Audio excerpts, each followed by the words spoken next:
Eh bien bonjour à tous et toute la famille, c'est Masca, j'espère que vous de la forme papa, c'est extrêmement bien les potes. Aujourd'hui on se retrouve pour une nouvelle vidéo très spéciale, parce que les potes, aujourd'hui je vais vous parler de mon parcours global dans Pokémon. Du début jusqu'à la fin, de A à Z, de où je suis parti, où est-ce que j'en suis actuellement, où est-ce que je veux aller plus tard. Vraiment je vais vous donner plein de conseils, je vais me livrer de manière personnelle, parce qu'évidemment tout ça c'est quelque chose qui me tient extrêmement à cœur. Et tout simplement ce n'est pas arrivé comme ça, il y a toujours des déclencheurs qui font que on fait des choses. Donc les amis, si cette histoire vous plaît, n'hésitez pas à lâcher le petit like, à vous abonner si ce n'est pas encore fait. N'hésitez pas non plus à me dire comment vous avez commencé Pokémon, quels sont vos objectifs. Vraiment c'est quelque chose, je pense, qui peut être intéressant dans le sens où on a tous des parcours différents. Et je pense que ça peut être intéressant de partager par rapport à ça. Donc les amis, aujourd'hui on va vraiment parler de manière chronologique. Et cette vidéo s'appelle 12, tout simplement parce qu'il y a une double signification. 12 c'est le nombre d'années plus ou moins consécutives pour lesquelles je collectionne Pokémon. Et 12 aussi, c'est tout simplement un nombre qui me tient totalement à cœur dans la collection Pokémon. Parce qu'à l'âge de mes 12 ans, en 2012, il s'est passé quelque chose de vraiment incroyable. Donc c'est parti les amis, on commence directement cette vidéo. 2007. Du coup les amis, on commence avec mon aventure Pokémon en l'an 0, qui est donc pour moi l'année 2007 sur le plan de la collection. C'est vraiment là que je commence à prendre contact avec les cartes Pokémon. Sauf qu'avant je connaissais Pokémon parce que ma cousine m'avait montré des dessins animés dans les années 2002-2003. Donc 2002-2003, je savais déjà qui était Pikachu, tout ça. Mais ensuite, en 2006, c'est vraiment moi qui ai fait la démarche pour commencer Pokémon. C'est-à-dire que j'ai commencé Pokémon Donjon Mystère, équipe de secours bleu, et aussi Pokémon Ranger 1. Et ensuite, vraiment, donc au printemps 2007, je commence à ouvrir mes premières cartes Pokémon, mais c'était pas des cartes du TCG, c'était des cartes, je sais pas si tout le monde connaît ces cartes, ce sont des cartes Lamine Card, les amis, regardez. Ce sont des cartes tout simplement qui sont transparentes, je vais vous montrer par exemple l'ectoplasma à l'écran, où dessus vous avez le Pokémon, son nom, son type, son poids, sa taille et au dos, donc là du coup il y a une pochette, mais en gros il y a marqué ses attaques, tout simplement. Donc ça c'était vraiment les premières cartes Pokémon que j'ai eues, on trouvait ça en bureau de tabac, même à la grande récré ou quoi que ce soit, il y en avait toujours parce que les gens en voulaient pas trop. Et après du coup j'ai compris ce qu'étaient les vraies cartes Pokémon populaires, c'était du coup les cartes du TCG. Donc là j'ai commencé avec la série Île et Dragon en été 2007, et j'avais vraiment pas de chance, genre je me tapais des ratios tout pourraves, je devais avoir genre une holo et une holo river sur 15 boosters, c'était vraiment déplorable, pas d'ex, pas de star évidemment. Donc du coup, un petit peu dépité, j'arrive à la rentrée de CE1, donc en septembre 2007. Et là, je vois tous les gens qui parlent de cartes Pokémon dans la cour de récré, c'était la folie. On parle d'échanger des cartes X, des stars, des holos Diamant et Perle qui commencent à sortir, vraiment du n'importe quoi. Et là les amis, bah, moi je me ramène avec mes cartes et tout le monde me regarde en souriant, l'air de dire en fait c'est de la dope ce que t'as frérot. Et effectivement j'avais rien. Et là en fait, où vraiment j'ai un événement déclencheur dans ma volonté de collectionner, c'était tout simplement un midi lorsque j'étais en CE1 où ma mère est venue me chercher à l'école pour la pause déjeuner et m'a ramené un petit booster ex-gardien du pouvoir provenant de chez mon bureau de presse. Donc du coup je vais vous montrer à quoi ça ressemble. Là si vous voulez vous avez le blister et là vous avez le booster tout simplement. Donc ma mère m'a acheté ça, un petit booster en loose qui venait d'une display gardien de pouvoir tout simplement chez mon bureau de tabac. Donc booster qui est mort, hein, comme celui que j'ai actuellement, c'est pour ça que j'ai autant on va dire d'amour et d'admiration pour ce Pokémon. Je l'ouvre, et là, grosse surprise, tadin, qui est Morsex dedans. Voilà, donc ça c'était vraiment une dinguerie, j'étais super content, j'étais comme un dingue, très sincèrement. Et là je me suis dit, ça c'est un truc de ouf. Donc du coup, fin 2007, je vous le rappelle, je joue toujours à ma DS, et je garde cette carte près de moi, je la regarde, je l'admire, franchement, je m'en lasse jamais. Et puis au final, vers le printemps 2008, du coup, donc quelques mois plus tard, je décide de l'amener à l'école parce qu'il y en avait beaucoup qui m'avaient un petit peu craché la gueule en mode ouais c'est de la merde ta collection, t'as jamais rien, truc muche. Et là du coup j'étais fier de leur montrer que j'avais enfin eu une carte X. Donc là évidemment ça devient l'objet de convoitise, les gens se disent waouh incroyable et tout, une carte X, je la veux, truc muche. Très bien.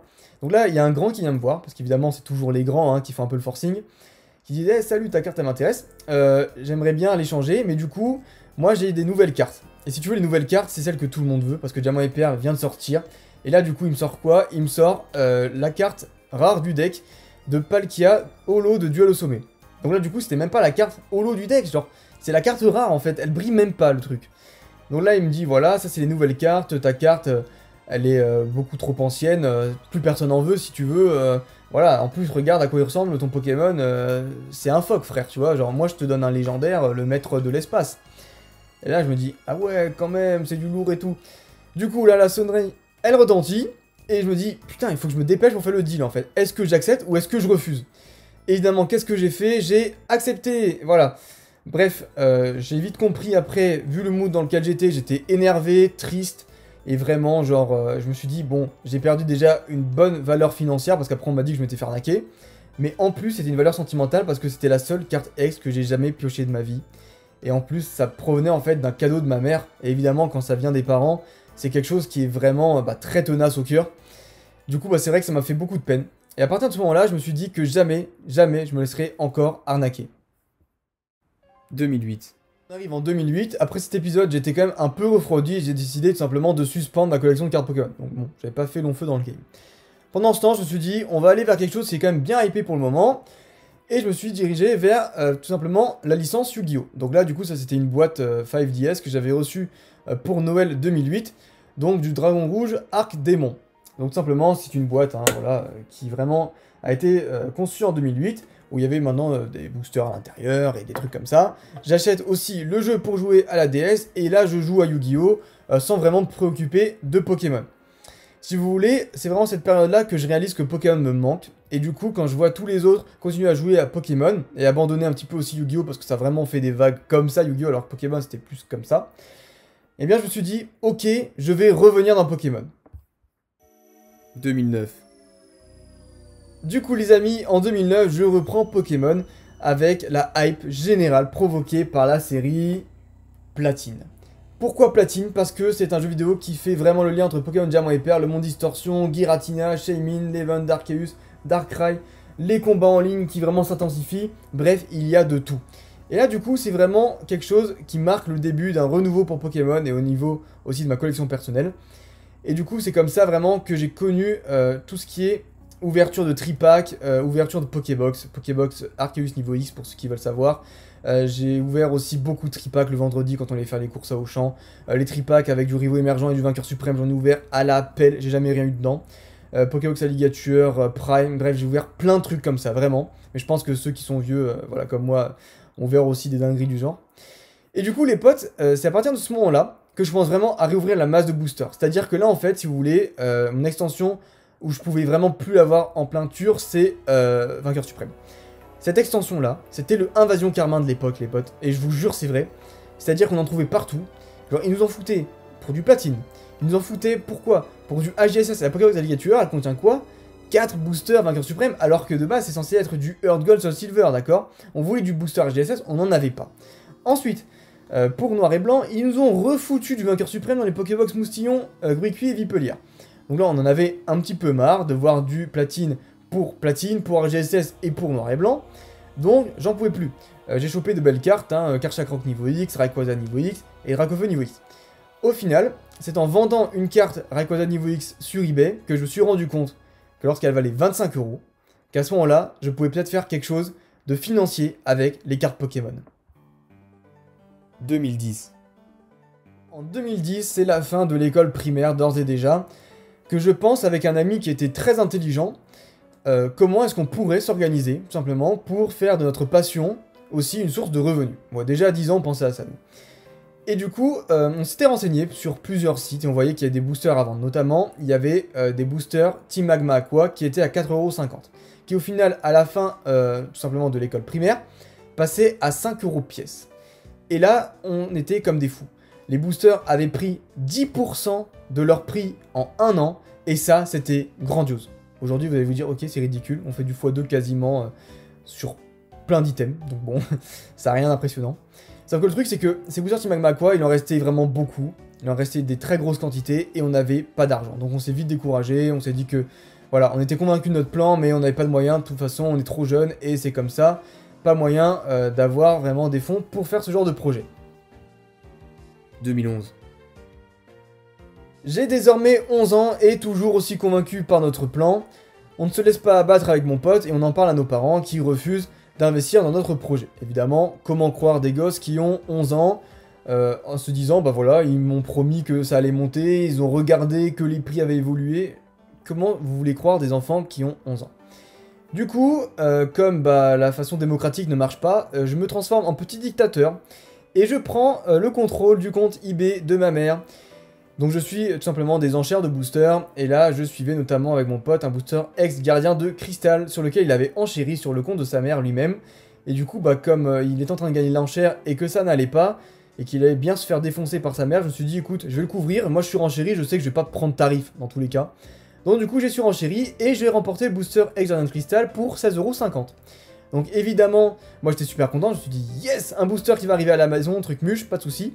Sauf que j'avais pas capté que ma mère allait recevoir un mail, comme quoi justement bah, la commande allait être confirmée, qu'il fallait payer, tout ça. Donc du coup évidemment le fautif a été vite reconnu, hein, parce que c'était du Pokémon, donc ça allait pas être ma soeur qui avait bah, du coup 9 ans à cette époque, qui allait commander du Pokémon, ni mon père. Donc forcément c'était pas ma mère, c'était moi. Donc du coup voilà, je crois que cette affaire s'est plutôt bien terminée dans le sens où ma mère a réussi à trouver un accord avec le vendeur comme quoi bah voilà c'était moi qui avais enchéri, que c'était un gosse de 11 ans et qu'elle était totalement désolée mais qu'elle n'allait pas payer pour le booster. Sauf qu'au final elle aurait peut-être mieux fait de le prendre, hein, vu que le booster qui coûtait 16,50€ cote maintenant entre les 200 et 250€ je dirais le booster. Donc bon, ça fait un bon petit x12, x15 de gagner. En 9 ans ça aurait pu être pas mal. 2012. Nous sommes maintenant en 2012 les amis, et ça c'est vraiment l'année spéciale de la vidéo. Alors oui, c'est l'année symbolique de l'investissement Pokémon pour moi, parce que oui mesdames et messieurs, après 2 ans à faire chier mes parents qui étaient au bord du divorce à cause de moi, mes parents ont finalement accepté d'investir en Pokémon. Yes!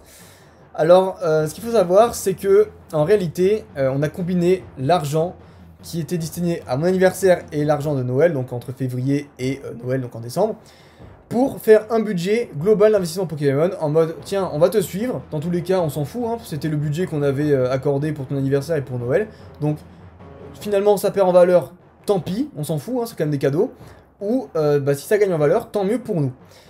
Donc du coup le budget était de 270€, et les amis, figurez-vous que 9 ans plus tard, j'ai retrouvé la facture du fournisseur, que je vais vous mettre directement à l'écran. Alors qu'est-ce que j'avais acheté les amis? J'avais acheté pour 270€ 36 boosters duel au sommet à 1,50€ hors taxe. 12 tripacks contenant 2 éveils des légendes et 1 booster aux majestueuses chacun pour 4,80€ hors taxe pièce. Et j'avais aussi acheté une display scellée Noble Victoire pour quasiment 105€ hors taxe. Donc les amis, c'était quand même assez sympathique, hein, parce que TTC ça faisait 270€ pour le tout. Je pense que les connaisseurs sauront que rien qu'avec 3 boosters du sommet, on rembourse tout ça maintenant. Bref, on va calculer. Le tout qui avait coûté 270€ coûte maintenant 36 boosters du sommet à 90€ pièce, ce qui fait 3240€, plus 24 éveils des légendes, ce qui fait 24 x 130, 3120€. 12 boosters aux majestueuses à 120€ pièce, ça fait 1440€. Et 36 boosters Noble Victoire, c'est 36 x 35, ça fait 1260€. Mais à savoir qu'une display Noble Victoire scellée, c'est introuvable. Et que je pense qu'entre 2000 et 2500€ ça part. Donc si on fait la somme des boosters Duel au sommet, des boosters éveil des légendes, des boosters aux majestueuses et de la display Noble Victoire, on arrive aisément à la somme de 10 000€. Voilà les potes, j'ai fait quasiment x 40 sur mon investissement en 9 ans. Donc en fait, le fait d'investir 270€ en 2012 aurait pu me permettre de devenir un plus de 10 sur l'échelle de Louis Vignac 9 ans plus tard, et du coup d'empocher 10K en 2021. Voilà, ce qui est quand même assez honorable les potes. 2013. Ensuite, parce que évidemment, l'histoire ne s'arrête pas là. En 2013, je rentre en 5ème et malheureusement, c'est petit à petit la fin de la hype Pokémon. C'est-à-dire qu'en 6ème, on apportait encore les classeurs de cartes, tout ça au collège. Mais au final, un an plus tard, ça s'était vraiment beaucoup essoufflé. Donc là, je continue Pokémon de mon côté, mais vraiment très vite fait en mode je continue à jouer à Pokémon noir et blanc. Je continue à ouvrir des fois des boosters de mon investissement. Bah oui, forcément, c'est toujours comme ça que ça se passe. Donc de temps à autre, un petit tripack avec des légendes, après 1 ou 2 boosters du sommet, après je craque la display Noble Victoire, ça part en cacahuète. Mais finalement, je décide de m'intégrer quand même tout simplement aux passions des gens de mon collège, et du coup, je délaisse les cartes Pokémon pour m'intéresser au foot. 2014-2017.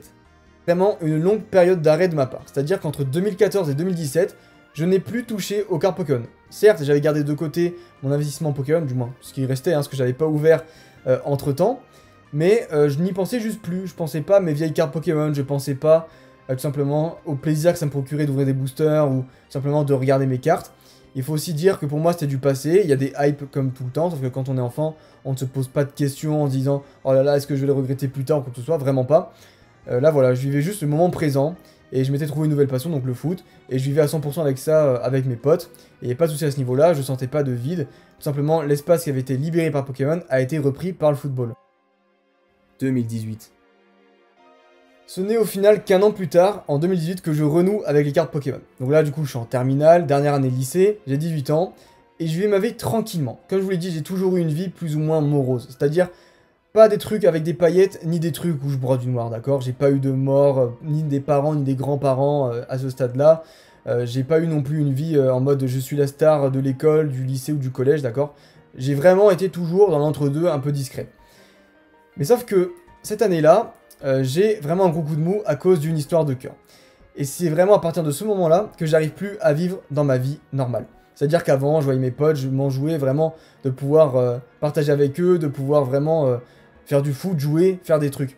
Et là, j'arrivais plus en fait à trouver du plaisir à vivre ma vie comme je la vivais autrefois. Et du coup, c'est à partir de ce moment-là que je me suis posé la question, mais Anthony, comment tu faisais pour être heureux avant? Et là, c'est le fameux avant c'était mieux. Et du coup, boum, j'ai repensé aux cartes Pokémon et j'ai recommencé. Les amis, je vais vous dire ça très sincèrement, pourquoi je vous raconte ma vie, parce que je pense toujours qu'on recommence Pokémon pour une raison ou pour une autre. Si jamais vous êtes arrivé avant la hype de Michou, tout ça, avant que les Pokémon soient vraiment, on va dire, médiatisés de partout, vous avez certainement recommencé à cause d'un manque. Et ça, j'en parlerai dans une autre vidéo parce que c'est vraiment psychologique, mais je pense que c'est très important de se poser et de se demander pourquoi aujourd'hui on fait la collection de cartes Pokémon. Donc voilà, dans mon cas perso, c'était vraiment à cause de ça que j'ai recommencé. Mais vraiment, ce qu'il faut savoir à cette époque-là, c'est que je pensais que les cartes Pokémon allaient me sauver. Et que du coup, les cartes Pokémon allaient pouvoir résoudre, en fait, tout simplement cette souffrance. Que c'était à cause de ça, que j'avais un manque de cartes Pokémon comme je pouvais avoir un manque de pas avoir toutes celles que je voulais quand j'étais petit. Là, c'était vraiment un manque de me dire, waouh, j'ai plus du tout de cartes Pokémon, là, dans ma vie, il faut vraiment que je reprenne les cartes Pokémon. Et au final, c'est faux. Le vrai truc, je vais dire quelque chose de très profond, hein, mais c'était le fait que à travers cette fille en question, il n'y avait pas une réciprocité des sentiments. Alors qu'avec ça, il n'y a pas besoin de réciprocité des sentiments. Si tu l'aimes, le blister t'aimera en retour, entre guillemets, si vous voyez ce que je veux dire. Et là, du coup, c'est comme ça que je recommence à collectionner les cartes de mon enfance. Évidemment, je commence avec la genèse pour moi, à recollectionner Île et Dragon et à recollectionner Gardien du Pouvoir. Alors voilà, hein, j'avais commencé un petit classeur, je vous montre vite fait, voilà, il y a des petites cartes par-ci par-là. Voilà, j'ai quasiment tous les co de Île et Dragon, dont certaines que j'ai sorties de booster moi-même. Donc j'ai recommencé comme ça, acheté quelques petites cartes, et au final, j'ai commencé ensuite à reprendre la collection de scellés. Avec tous les boosters Diamant et Perle, les nobles victoires qui me restaient, et évidemment, quand vous les voyez depuis maintenant 6 ans, ces boosters, vous en avez juste marre. D'accord? Vous voyez du duel sommet partout, vous voyez du EV des gens partout, vous voyez du haut majestueuse partout, du noble victoire partout, vous en pouvez plus. Donc du coup, qu'est-ce que j'ai fait? Je suis allé sur Facebook et j'ai voulu les échanger. Sauf que je les ai échangés contre 5 boosters X que j'ai noté justement ici pour pas que je les oublie. J'avais échangé tout ce que vous voyez maintenant sur les photos, hein, les potes, donc je vous mets évidemment les photos au montage. J'avais échangé donc tous ces boosters Diamant et Perle et tous ces boosters Noble Victoire contre 5 boosters X, un booster Légendes oubliées, un booster X Emerald, un booster X Fantomolon, un booster X Force cachée, et enfin un booster X Créateur de Légende. Ce qu'il faut savoir les potes, c'est que là, tous ces boosters là n'ont quasiment pas pris de valeur, ou alors ils ont à peine doublé, bon, ce qui est déjà pas mal hein, depuis lors. Mais les boosters que j'avais échangés en 2018, qui valaient entre 7 et 15 euros pièce, valent maintenant entre 40 et 130 euros pièce les amis. Donc évidemment, moi qui m'étais juré en primaire de plus jamais me faire avoir, je me suis de nouveau fait rouler parce que je pensais que Diamant et Perle n'allait plus monter. Mais en soi, je l'ai pas vraiment regretté, parce que ça m'a permis encore une fois d'en tirer des leçons, c'est toujours ça le plus important lorsqu'on fait des boulettes, mais aussi parce que j'en avais tellement marre de les voir, pardon, que je pouvais juste plus, d'accord? J'en profitais pas, et j'ai toujours rêvé d'avoir des boosters X, donc pour moi c'était quand même un accomplissement, même si financièrement parlant, j'étais pas vraiment gagnant. 2021. Du coup les amis, on arrive déjà vers la fin de la vidéo, j'espère qu'elle vous aura plu. Juste avant de terminer, je tiens d'abord à faire un petit débriefing par rapport à tout ce que j'ai dit. Donc là je vous ai raconté le passé, maintenant je vais vous parler du présent et du futur. Donc déjà, il faut savoir qu'aujourd'hui, je suis vraiment très content sur un bilan global d'avoir repris Pokémon, parce que c'est ma plus grande passion, avant tout, et que surtout, ça m'a permis de faire découvrir ma passion à d'autres personnes, et aussi de parler à d'autres personnes qui partagent cette même passion que moi, qui se sont finalement transformées en amitié, notamment depuis 2018, je parle à Hugo, je parle à Cider, à Johan, à Thibaut, je parle à Mathias, vraiment beaucoup de personnes, Florian, Romain, si vous êtes par là aussi, vraiment, je vous remercie d'être là, et c'est vrai que du coup, ça m'a fait énormément de bien. Il faut aussi dire que j'ai eu l'opportunité de faire des vidéos YouTube, donc là vraiment, Ça me fait toujours super plaisir de vous faire des vidéos et de partager ma passion, de partager le côté investissement aussi de la chose. Et ça me permet aussi du coup d'écrire un e-book, jamais de la vie, j'aurais pensé écrire un e-book en compagnie de Léo d'ailleurs si tu passes par là mon pote. Et de former plus de 230 personnes à l'heure actuelle, c'est juste dingue et monstrueux. Et aussi il faut se dire que maintenant, j'ai pu avoir une collection que j'apprécie, avec des blocs qui m'ont eux-mêmes construit, parce qu'en soi, bah, c'est l'histoire de ma vie, c'est Pokémon qui m'a construit, donc moi je me suis construit au fil des séries, et maintenant je construis une collection qui elle-même m'a construit, vous voyez ce que je veux dire, qui a construit le garçon que je suis aujourd'hui. Donc si vous voulez, voilà, c'est vraiment des points très très positifs, il y a juste un point négatif les amis, je tiens quand même à vous le dire, si jamais vous recommencez Pokémon ou une autre passion sur le coup du coup de mou, faites gaffe à ne pas rester enfermé, ça a été mon cas, comme je vous l'ai dit. Je suis pas du tout intégré, j'ai pas du tout profité de ma vie étudiante actuelle. Je suis quelqu'un qui vit un petit peu comme un daron, si vous voyez ce que je veux dire. Et du coup, bah, c'est vrai que c'est très très dur de s'en détacher une fois qu'on est dans le confort, tout simplement de l'enfance. Et c'est vrai qu'à ce moment-là, bah, ça peut être un petit peu toxique pour vivre sa vie au jour le jour. Donc voilà les potes, n'hésitez pas à revenir dans Pokémon, n'hésitez pas à revenir dans vos passions d'enfance. Mais surtout, limitez, dosez ça, et tout ira bien. Sur ce les amis, j'espère que cette vidéo vous aura plu, n'hésitez pas à la liker, n'hésitez pas à vous abonner si ce n'est pas encore fait. J'attends vos avis dans les commentaires très nombreux, je vous dis à la prochaine, portez-vous bien, bye bye.